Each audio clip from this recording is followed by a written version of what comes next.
តែនេះជួបគ្នាជាមួយនឹងវីដេអូថ្មីថ្ងៃនេះផងដែរខ្ញុំចង់បង្ហាញតាក់ទងជាមួយនឹងផលិតផលមួយដែលយើងផ្ដោតទៅលើគេហៅថា Blackmagic Cloud ហើយអញ្ចឹងជាដំបូងខ្ញុំចង់បង្ហាញទៅលើរូបរាងលក្ខណៈសម្បត្តិរបស់វាតិចតួចទៅហើយបន្តមកខ្ញុំនឹង share ជាមួយនឹង experience មួយចំនួនដែលខ្ញុំបានប្រើប្រាស់ជាមួយនឹងគេហៅថា Blackmagic Cloud Port អញ្ចឹងសម្រាប់ Blackmagic Cloud គឺអ្នកនរគ្នាងាយស្រួលរកទិញទេហើយនេះគឺជា website official តែម្ដងគឺខាងក្រុមហ៊ុន Blackmagic Design ចឹងអ្នកនរគ្នាអាចចូលទៅកាន់គេហៅថា address បានគឺ blackmagicdesign.com អញ្ចឹងអ្នកនរគ្នានឹងទទួលបានជាមួយនឹង home page បែបនេះហើយអញ្ចឹងនៅពេលដែលអ្នកនរគ្នា scroll មកគឺយើងមើលឃើញជាមួយនឹងផលិតផលថ្មីៗច្រើនរបស់ក្រុមហ៊ុន Blackmagic តែទើបតែនឹង release ថ្មីៗអញ្ចឹងសម្រាប់ទៅលើ Blackmagic Cloud អ្នកនរគ្នាអាច click ទៅលើកន្លែងពាក្យថា Cloud ឬក៏ Network Storage នេះណាមានសញ្ញាហ្នឹង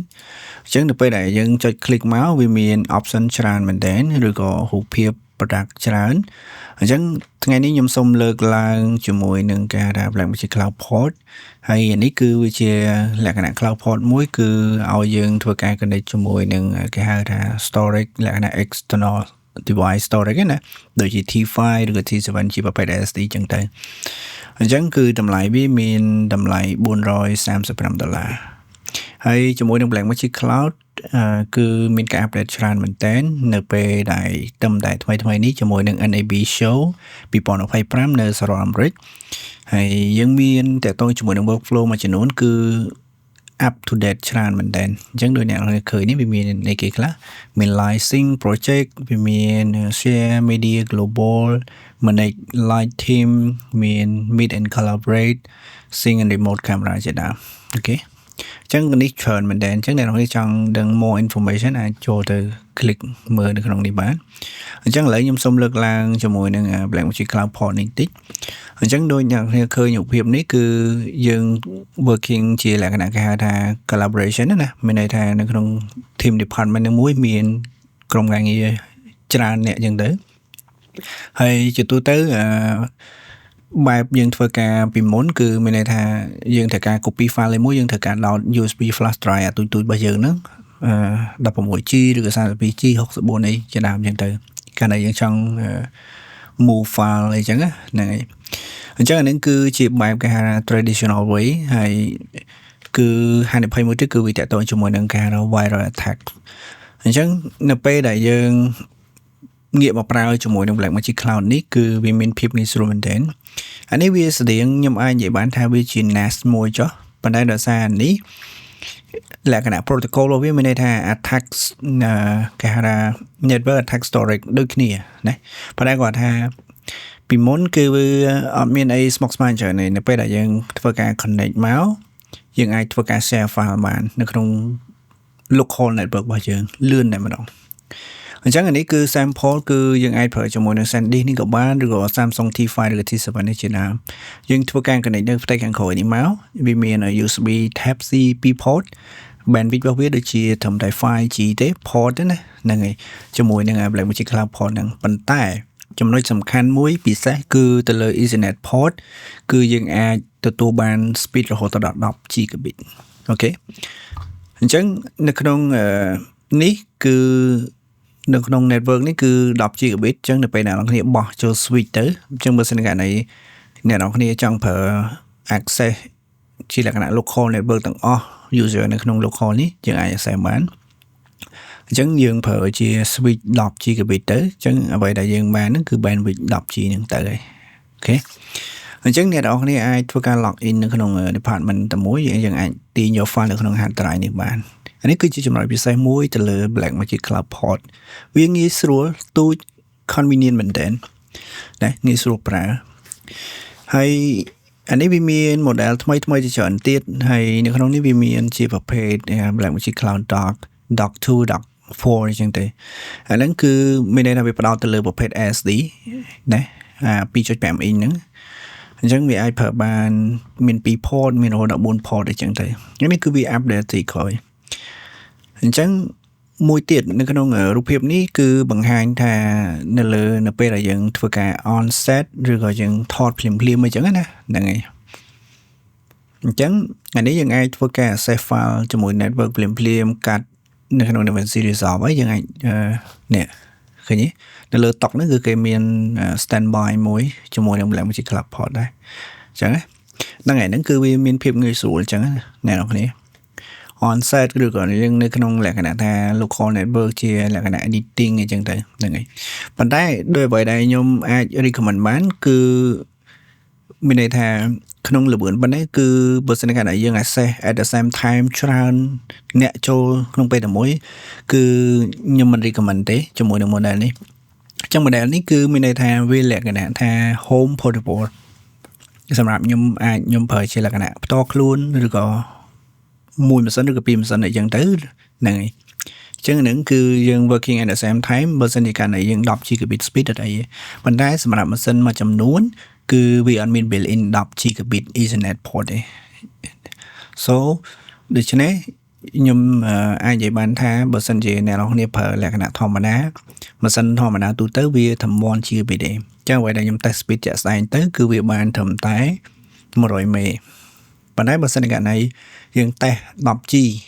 នៅលើល្បឿន bandwidth ទៅលើ Ethernet 10 gigabit នេះអ្នកនរគ្នាអញ្ចឹងយើងអាចបាន full speed នៃ 5G option 2នេះដែលយើងធ្វើការជាមួយនឹង SD storage internal នេះអញ្ចឹងវាអាច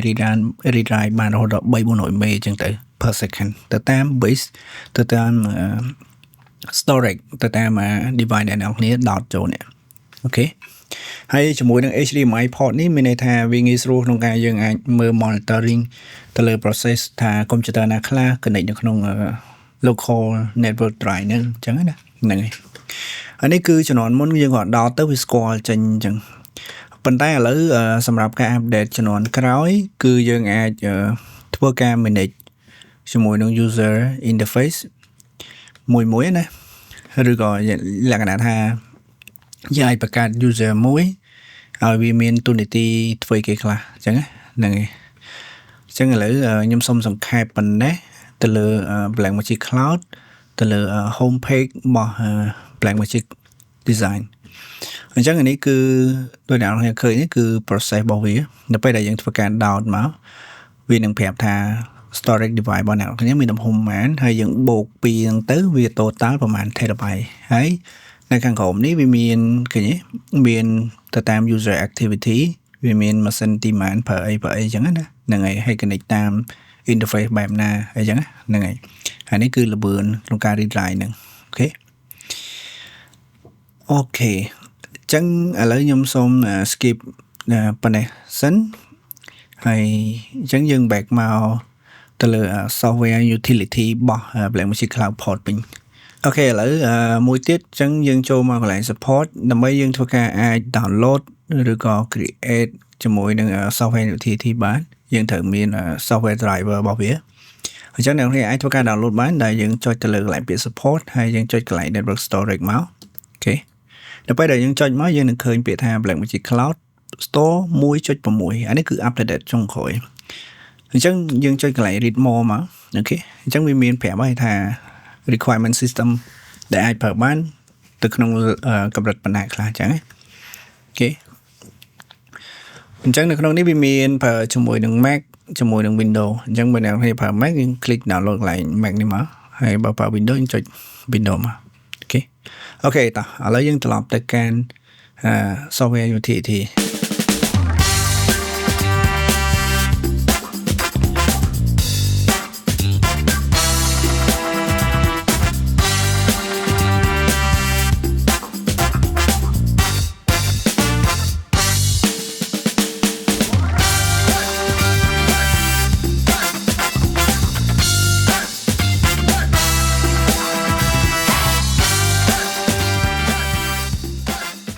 អូខេឥឡូវយើងកលេចមកមើលជាមួយនឹង interface ឬក៏យើងហៅថា software utility ដែលយើងអាច control ជាមួយនឹង Blackmagic Cloud setup បានអញ្ចឹងនៅពេលដែលយើង set up driver ដូចខ្ញុំបានប្រាប់អ្នកនរគ្នានៅលើ Blackmagic website អញ្ចឹងឥឡូវគឺវាចេញមកទម្រង់បែបនេះអ្នកនរគ្នាអញ្ចឹងនៅក្នុងនេះយើងអាចបំពេញជាមួយនឹង username ណាហើយនឹង password Chắc làយើង sign in ហើយវានឹងមានតកតងជាមួយនេះកន្លែង section ទៅលើ security អញ្ចឹងណាហ្នឹងហើយអញ្ចឹងកន្លែងសញ្ញាបូកឬដកហ្នឹងមានន័យថាយើងអាចធ្វើការ add user ឬក៏ loop user ចោលហើយនៅក្នុងនេះផងដែរគឺដូចខ្ញុំកំពុងតែឈរនេះលើ admin អញ្ចឹងលើ admin ហ្នឹងយើងឲ្យទូនទីវាអីគេ all drive មានន័យថាវាអាច access បានគ្រប់ drive ទាំងអស់ចា៎នេះយើងចុចសញ្ញាបូកមកដើម្បីយើងអាចបង្កើតជាមួយនឹង user ថ្មីណាហ្នឹងហើយអញ្ចឹងតកតងជាមួយនឹង software ឬក៏ update ជាមួយនឹង version ចុងក្រោយនេះគឺវាល្អមែនទែនទៅលើ security អញ្ចឹងមានន័យថាយើងអាចធ្វើការ create user ថ្មីឬក៏យើងអាច manage ទៅលើ permission ទៅលើ user មួយបានអញ្ចឹងណាអញ្ចឹងករណីដែលគាត់ log in ទៅតាម user ដែលយើងបាន provide គាត់ទៅគឺ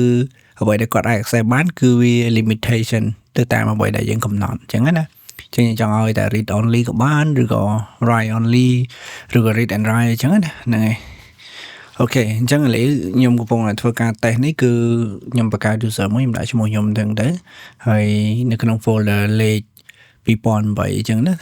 ដោយសារខ្ញុំដោតជាមួយនឹង Samsung ប្រភេទ T5 ហ្នឹងហើយអញ្ចឹង drive របស់ខ្ញុំហ្នឹងឈ្មោះវាហ្នឹងគឺ2008ហ្នឹងហើយអញ្ចឹងតកតងមួយ guest នេះគឺយើងអាច set បានយើងដាក់តែ read only ទៅកាលណាយើងចង់ log in បដោះអាសន្នឬអីចឹងណាហ្នឹងហើយហើយអានេះបើសិនកាលណាយើងបង្កើតហើយយើងចង់ re-edit ឡើងវិញយើងចុចទៅលើកន្លែងសញ្ញានេះនឹងមកកន្លែងខ្មៅដៃមិញហ្នឹងអញ្ចឹងយើងអាច re-edit ឡើងវិញអញ្ចឹងណាយើងអាចកែវិញបើកាលណាយើងដាក់ read only ចឹងហើយយើងអាចកែមកវិញ read and write ក៏បានអញ្ចឹងណាហ្នឹងហើយអូខេយើង save មកហើយនៅក្នុងនេះយើងអាចប្របែកទៅតាម section មួយយើងអាចនៅក្នុង user ហ្នឹងក៏អាចចូលទៅក្នុង drive ហ្នឹងប៉ុន្តែនៅក្នុង folder ណាដែលយើង limit ទេចឹងណាហ្នឹងហើយនៅក្នុងនេះគឺវាមានទៅលើ cloud sync អញ្ចឹងនៅក្នុង cloud sync នេះគឺការដែលអ្នកនរគ្នាប្រើជាមួយនឹង Blackmagic camera ឬក៏អីចឹងយើងអាចធ្វើការថតភ្លាមអញ្ចឹងវា synchronize មកចូលទៅក្នុង cloud ហ្នឹងហ្មងហ្នឹងហើយអញ្ចឹងនៅពេលដែលយើង sign in ទៅហ្នឹងទៅគឺរាល់ file ដែលវា synchronize មកគឺវាធ្លាក់ចូលទៅក្នុងSamsung ដែលខ្ញុំ connect ចូលហ្នឹងហើយទៅលើ location ហ្នឹងអញ្ចឹងទៅ1 2អូខេឥឡូវយើងនៅពេលដែលខ្ញុំចុចយកពាក្យ so in finder ហ្នឹងគឺវាទាមទារត្រូវយើង connect ជាមួយនឹង username របស់យើងអញ្ចឹងឥឡូវទីហោះខ្ញុំចុចទៅលើពាក្យ register user យើងពេញ user ដែលខ្ញុំបានបង្កើតមិញហ្នឹងមកចឹងដាក់វាត្រូវមកលេខកូដនៃ username អញ្ចឹងណាហ្នឹងហើយអញ្ចឹងនៅពេលដែលយើង connect ទៅវា load ចេញ drive ហ្នឹងឲ្យយើងហើយអញ្ចឹងយើង connect ចូលទៅកាន់ drive ហ្នឹងទៅហ្នឹងហើយ drive មាន2 folder នោះតែខ្ញុំបានដាក់ sample ណា2008និង interview folder អញ្ចឹងទៅអញ្ចឹងនៅពេលដែលយើងចុច OK មកគឺវានឹងទៅបើក location drive ដែលយើង log in ចូលហ្នឹងហ្នឹងហើយអញ្ចឹងនៅក្នុងហ្នឹងវាមាន folder ហ្នឹងឃើញទេដែល interview អញ្ចឹងទៅអូខេឥឡូវយើងធ្វើការ test speed ខ្ញុំប្រើជាមួយនឹងកម្មវិធីរបស់ Blackmagic speed test អញ្ចឹងកម្មវិធីនេះយើងអាច test គ្រប់ hard drive ទាំងអស់ឬក៏ internal drive ឬ external drive ណាបានទាំងអស់អានេះគឺល្អមែនទែនតើទៅមួយ software នេះយើងអាចដឹងពីគេហៅថា drive យើង bandwidth របស់យើងដែលទទួលបាន in and out ហ្នឹង read and write ហ្នឹងគឺនៅក្នុងល្បឿនប៉ុណ្ណាអញ្ចឹងណាហ្នឹងហើយអញ្ចឹងដូចខ្ញុំបាន mention អ្នកនរគ្នាតាំងពីដើមដោយសារខ្ញុំ connect នេះគឺ port របស់ខ្ញុំវា limit ទៅលើ Ethernet port ដែលខ្ញុំធ្វើការ connect តាម Mac របស់ខ្ញុំហើយវាត្រឹមតែ1 gigabit ទេអញ្ចឹងទោះបីតែយើងបោះមក10 gigabit ពី Blackmagic Cloud Port ក៏ដោយប៉ុន្តែនៅពេលដែល input ចូលទៅក្នុង Mac របស់ខ្ញុំគឺវាគេហៅថា limit អញ្ចឹងណាហ្នឹងហើយអញ្ចឹងជាទូទៅ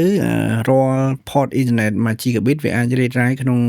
បរិមាណថាត្រឹម100 មេជាងតិចតួចទេហ្នឹងហើយដូចអ្នកនរគ្នាឃើញអញ្ចឹងខ្ញុំកំពុងធ្វើការ test ផ្ទាល់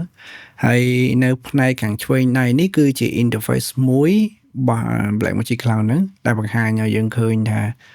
storage ដែលខ្ញុំ connect ចូលហ្នឹងវាមានទំហំប៉ុន្មានហើយយើងប្រើអស់ប៉ុន្មានអញ្ចឹងណាបាទអរគុណច្រើនអ្នកនរគ្នាសម្រាប់ការតាមដានជាមួយនឹងវីដេអូនេះតាំងពីដើមរហូតដល់ចប់ហើយកុំភ្លេចធ្វើការ subscribe ជាមួយនឹង YouTube Channel របស់ខ្ញុំដើម្បីទទួលបានជាមួយនឹងវីដេអូថ្មីៗប្លែកៗជាច្រើនទៀតជួបគ្នានៅវីដេអូក្រោយបាយបាយ